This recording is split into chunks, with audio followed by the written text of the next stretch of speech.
Salut, je suis actuellement en première année de BTS Assurance, en alternance dans un cabinet de courtage. Avant de me lancer dans cette formation, je bossais dans le commerce, et aujourd'hui j'ai envie de te partager mon ressenti, mes galères, mes découvertes, pour t'aider à y voir plus clair si tu hésites à te lancer dans le BTS Assurance. Allez, je te dis tout.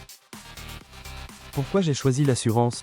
Si j'ai choisi l'assurance, c'est parce que j'y ai vu un secteur complet. Il y a du contact humain, de la réflexion, de la gestion, et surtout, zéro routine. Chaque client est différent, chaque demande est formulée d'une manière particulière. Et puis, soyons honnêtes, c'est un domaine solide qui recrute. Donc en termes d'avenir, ça me rassure.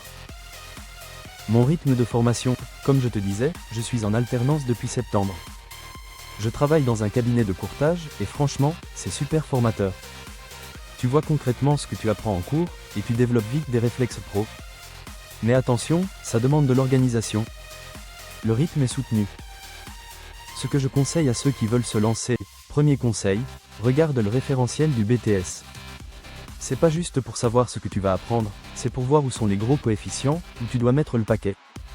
Le BTS Assurance, c'est pas une promenade, faut apprendre beaucoup. Mais c'est aussi super intéressant, parce qu'on touche à plein de domaines, le droit, le commerce, l'économie. Si tu peux, fais une journée d'observation en entreprise, ça t'aidera à mieux te projeter. Les difficultés que j'ai rencontrées, clairement, les premières semaines, j'ai pris une claque. Le plus dur? C'est la charge d'apprentissage. Par exemple, en AP, assurance de personnes. Tu dois apprendre les formules de calcul des indemnités de la Sécu, c'est pas insurmontable, mais ça demande de la méthode. Et en entreprise, t'es vite plongé dans le concret, donc faut s'accrocher.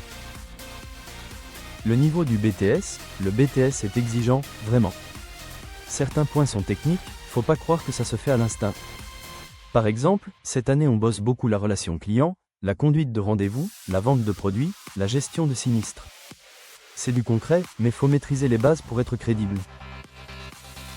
Mon profil d'élève, à la base, j'ai des facilités, j'ai toujours eu de bonnes notes sans trop forcer. Mais là, c'est différent. En BTS, si tu ne connais pas la définition exacte, t'as 0. Les correcteurs veulent des termes précis, donc faut apprendre avec rigueur. Mes techniques pour apprendre, franchement, chacun a sa méthode. Moi je surligne beaucoup, je fais des fiches, j'essaie de comprendre avant de retenir. Mais ce qui m'aide le plus, c'est de faire des cas pratiques, ça m'oblige à réfléchir comme si j'étais déjà en poste. Et pour la suite? Pour l'instant, mon objectif c'est de valider mon BTS.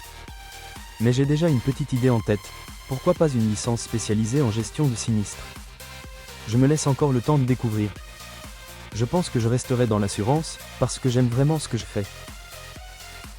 Mes derniers conseils pour toi, avant de t'inscrire, renseigne-toi à fond. Va voir le référentiel du BTS Assurance, télécharge l'extrait gratuit de l'e-book sur Aide BTS Assurance, va feuilleter un livre à la FNAC, surtout, assiste aux journées portes ouvertes. C'est le meilleur moyen de sentir si l'ambiance te plaît, si le rythme te convient. Voilà, j'espère que mon témoignage t'aura aidé à y voir plus clair. Si t'as envie de poser des questions, n'hésite pas à le faire en commentaire. Et si toi aussi t'es en BTS Assurance ou que tu l'as été, viens partager ton expérience. Ça prend 2 minutes, c'est anonyme, et tu peux vraiment aider des futurs étudiants à faire le bon choix. Bon courage à toi, et peut-être à bientôt dans le monde de l'assurance.